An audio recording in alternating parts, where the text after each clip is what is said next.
Lúcia olhou para o pai com raiva e pensou que ele não se importava como e com quem ela iria morar. A única coisa que importava para ele era vendê-la o melhor que pudesse. E seu pai, Ricardo, continuou a explicar-lhe com muita calma que o casamento com Eduardo era a melhor oportunidade de se tornar alguém nesta vida. Ele é um rapaz rico. Ele tem um futuro garantido. Como é que você não entende? Ele tem uma excelente educação.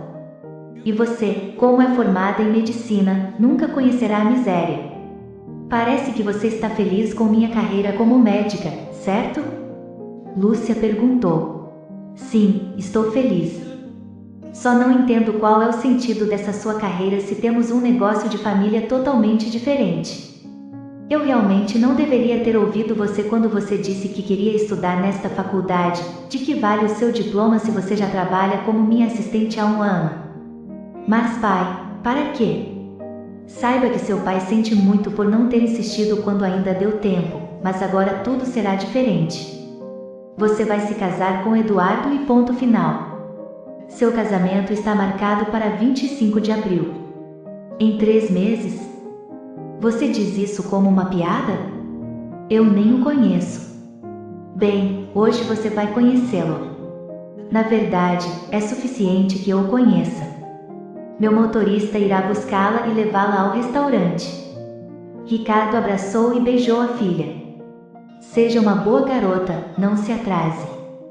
Naquela mesma noite, Lúcia estava sentada em frente a um jovem alto e bonito, examinando-o abertamente, tentando imaginar ele como seu esposo. Enquanto o homem conversava com seu pai, a conversa era sobre negócios e Lúcia estava completamente entediada. Eduardo foi o primeiro a perceber isso. Ele sorriu educadamente para Ricardo e se virou para a garota. Peço desculpas, senhorita. Acho que nos deixamos levar por um assunto que não lhe interessa. Você tem razão, Eduardo, disse Ricardo, olhou para o relógio e balançou a cabeça tristemente. Com licença.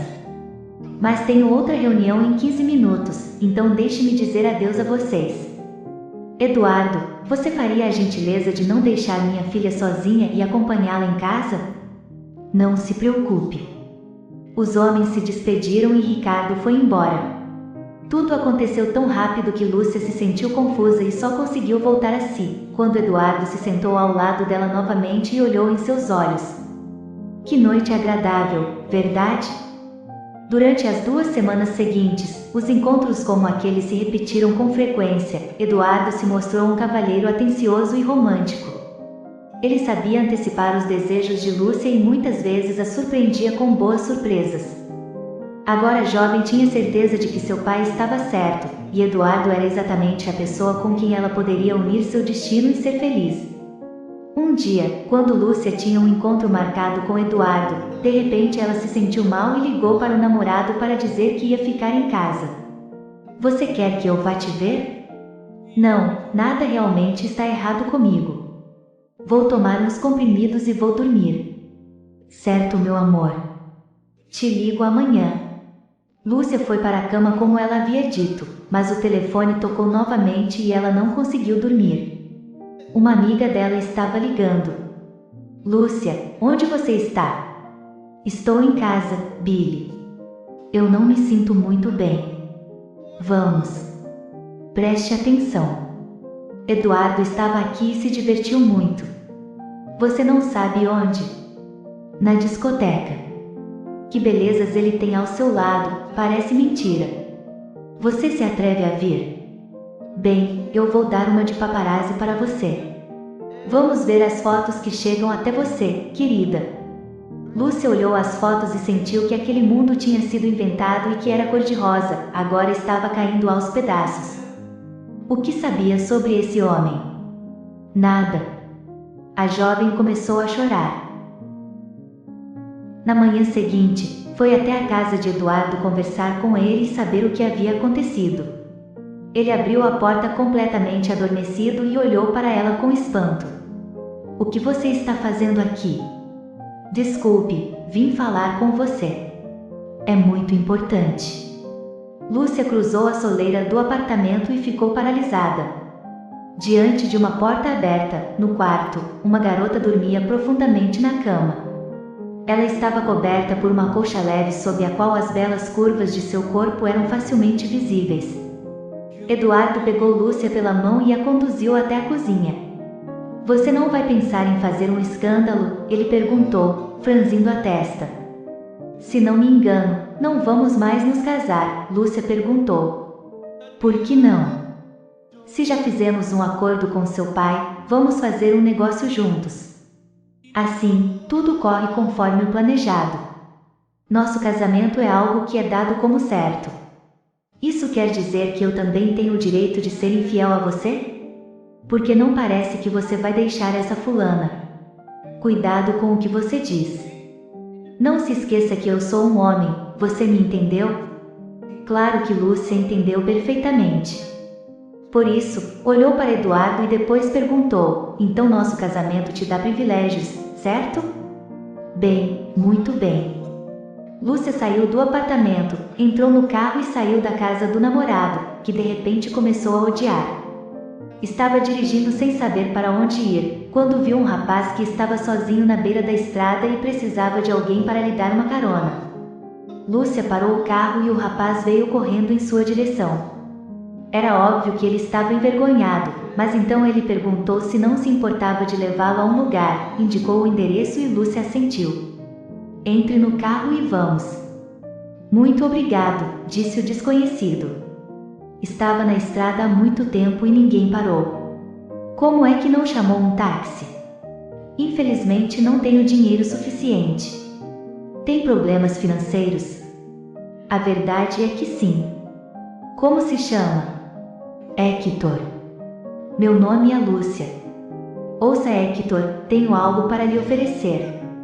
Não se surpreenda, mas case-se comigo e eu lhe darei o dinheiro que você precisar. Hector olhou para aquela garota estranha com espanto e pensou que o que ela disse era uma piada, mas ela repetiu sua proposta de forma séria e até explicou os motivos que ela tinha. Hector virou-se para a janela, olhou a paisagem e de repente indicou a quantia de dinheiro que Lúcia tinha que lhe pagar para se tornar sua esposa. Depois de um tempo, Lúcia tornou-se a esposa de Hector. Ela não contou a nenhum parente, uma vez que os papéis foram assinados, cada um seguiu seu caminho. Satisfeito com o acordo, Lúcia recebeu uma certidão de casamento e Hector ganhou o seu dinheiro. Quanto a Eduardo, a jovem não o via há muito tempo, e ele ligou para ela algumas vezes até decidir que as coisas estavam indo conforme o planejado. Uma semana antes do casamento, Ricardo entrou no quarto da filha e perguntou se ela já havia escolhido o vestido de noiva. A garota respondeu ainda não, sem pensar duas vezes. Mas você está louca? O que está esperando? Vamos agora que tenho tempo. O que acontece é que não tenho tempo. Agora, todo o meu tempo pertence ao meu marido. A quem? Mas o que você diz? Ao meu marido, pai. Sim, senhor, casei-me sem o seu consentimento. Sinto muito, mas você também não pediu meu consentimento para casar com Eduardo. Você não acredita em mim? Aqui está a certidão de casamento no meu passaporte. Em vez de responder, Ricardo deu um tapa na filha. Miserável, você arruinou todos os nossos planos. Como você ousa fazer isso comigo? Durante meia hora, o pai repreendeu furiosamente a filha. Então ele agarrou o braço dela e a arrastou para o carro. Ele dirigiu por um longo tempo, sem dizer uma palavra até chegarem a uma cidade. Onde você me trouxe? Para a casa do seu marido. Aqui está o seu palácio. Vá vê-lo. Mas papai... Vá, saia. E outra coisa, você não é mais minha filha. Ricardo empurrou a filha para fora do carro e saiu espumando de raiva. Por muito tempo, Lúcia estava na estrada, olhando na direção que seu pai tinha tomado quando ele a deixou sozinha. E então deu alguns passos instáveis em direção a um barraco descuidado. Entrou no pátio, olhou em volta, mas parou de repente. Quem saiu à soleira foi Hector. Ele a olhou surpreso. O que você está fazendo aqui? Perguntou. Na verdade, para morar com você, Lúcia respondeu com um desafio na voz. Bem, vamos lá. Lúcia entrou e de repente começou a chorar. Não esperava ver tanta miséria. E quando se sentou em um sofá velho e roído, levou muito tempo para se acalmar. Hector parou de pé na frente dela sem entender o que tinha que fazer agora com sua esposa que entrará em sua vida tão abruptamente que ele só tinha visto algumas vezes em sua vida. Finalmente ele foi para a cozinha. Ele derramou um pouco de água em um copo e ofereceu a ela. Vamos, tome um copo de água e acalme-se. Lúcia obedeceu, tomou um gole e olhou para Hector em confusão. Eu não ia te ver, mas meu pai, Lúcia, respirou fundo e contou tudo ao marido, que não parava de olhar para ela. Bem, então vamos viver juntos. Ou será que você pensou que eu ia te expulsar? Não poderei viver aqui, Lúcia negou com a cabeça e não disse por quê. Os dias foram passando e ela não conseguia se acostumar com esta nova vida. Muitas vezes chorava à noite e mal conseguia dormir no sofá barulhento do quarto que Hector havia deixado para ela. Agora, Hector tinha que sustentá-la porque seu pai havia bloqueado todos os cartões e contas. Comia mal, desprezava a comida típica da cidade, mas Hector a considerava normal e não insistia. Ele sabia que se a garota estivesse realmente com fome, comeria tudo sem questionar. Ela também não conseguia se acostumar com o próprio Hector. Um estranho absoluto que também tinha um caráter sombrio e mal-humorado. O bom era que ele estava frequentemente ausente. E então a jovem se sentiu mais relaxada só de saber que ele não entraria na casa de repente e que ela não teria que aturar sua presença. Mas quanto eram as tardes? Uma noite Lúcia foi à cozinha beber água e de repente atrás da porta do quarto de Hector, ela ouviu alguns sons abafados. Ela se aproximou na ponta dos pés e escutou. Ele estava soluçando. Aqueles sons que vinham daquele quarto. Lúcia ficou atordoada. Queria ver Hector, perguntar o que havia de errado, mas não se atreveu e correu para o seu quarto. Quando a jovem acordou pela manhã, Hector já havia saído. Ele também não voltou no dia seguinte. Então Lúcia sentiu uma pena inexplicável daquele homem e pela primeira vez, limpou a casa, depois fritou uns ovos, fez os sanduíches e exausta do trabalho a que não estava habituada, deitou-se para descansar. Hector voltou 3 horas depois, já escurecendo e, sem lhe dizer uma palavra, dirigiu-se imediatamente ao seu quarto. Lúcia ficou indignada com a indiferença dele e com um passo seguro entrou no quarto dele. Até quando você vai agir como se não existisse? Fiz comida, limpei a casa e você nem percebeu. Como pode ser tão insensível e mesquinho? Sabes, já me arrependi de te conhecer. Amanhã, eu vou deixar você. O que você acha? Desculpe, o que você disse? Hector perguntou e olhou para ela de forma tão estranha que ela ficou atordoada. Mas o que acontece com você? Deixa para lá. Lúcia não conseguia encontrar palavras e correu para o quintal e depois para a rua. Ela chorou de raiva e sentou-se no primeiro banco que achou. Traidores. Existem apenas traidores e Hector é um deles. Ele pega meu dinheiro e nem fica envergonhado. Acontece que ele me comprou também. Então não é melhor que Eduardo, eles são todos iguais. Lúcia explodiu em lágrimas de ressentimento e desapareceu. Ei, mas não chore, mulher. Uma voz feminina cálida soou perto de Lúcia. Você é a jovem esposa de Hector, certo? E eu sou sua vizinha Dolores. Lúcia levantou a cabeça e viu o rosto agradável de uma mulher de 50 anos. Dolores sentou-se ao lado dela e colocou a mão no joelho de Lúcia para confortá-la silenciosamente. O que você vai fazer, filha? A vida é assim. Um tempo atrás, Hector estava passando pela minha casa e me contou tudo. Que pena que me dá da Ember. E Jaime, o pobre, por acaso mereceu? Ah, que desgraça! Meu Deus! Lúcia percebeu que Dolores estava falando de algo que não sabia e perguntou à vizinha, aproveitando sua vontade de falar. Me fale dessa família, pois mal a conheço. O que eu vou te dizer? Era uma família como qualquer outra. Os pais morreram há pelo menos 10 anos. Eles deixaram este mundo um após o outro. Ficou a filha mais velha, Ember, que já tinha completado 18 anos, e Hector, o caçula, de quem cuidou e educou como mãe, não se casou até o irmãozinho crescer. Eles eram muito amigos, então Hector ficou aqui na casa de seus pais. Ember foi para a cidade onde encontrou um homem, mas não teve sorte. Logo depois, se divorciou, mas ficou com seu filho Jaime.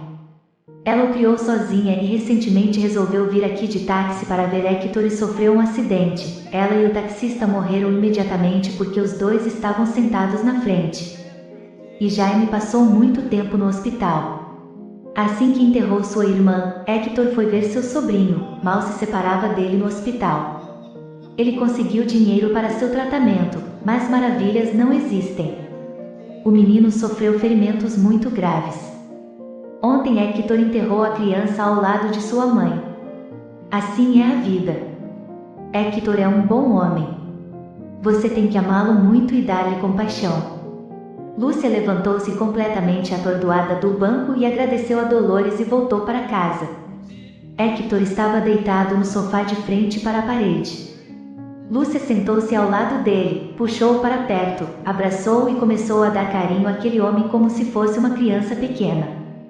E ele, de repente, sentindo seu calor e sua vívida compaixão, não pôde mais conter sua dor. A partir de então, o relacionamento deles mudou. Lúcia tornou-se tão viva e real como se uma concha de vidro estivesse sendo removida.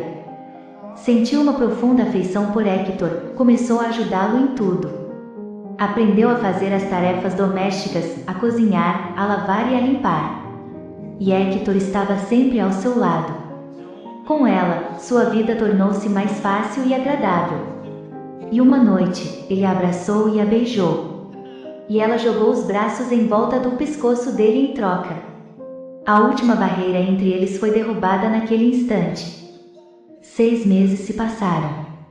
Certa vez um carro luxuoso parou em frente à casa de Hector e Ricardo entrou no pátio. Ele viu sua filha e genro jantando à sombra de uma tilha. O pai olhou para aquela cena surpreso. Ele não reconheceu sua filha. Ele tinha vindo buscá-la, pensou que veria suas lágrimas e ouviria que ela estava arrependida. Mas vendo seus rostos felizes e a barriga redonda de sua filha, só podia dizer em voz baixa, gaguejando pela emoção repentina: "Perdoe-me, filha. E você, Hector, perdoe-me também." Logo depois, ela deu à luz gêmeos, uma menina e um menino, e se recusou terminantemente a deixar a pequena cidade para retornar à cidade grande.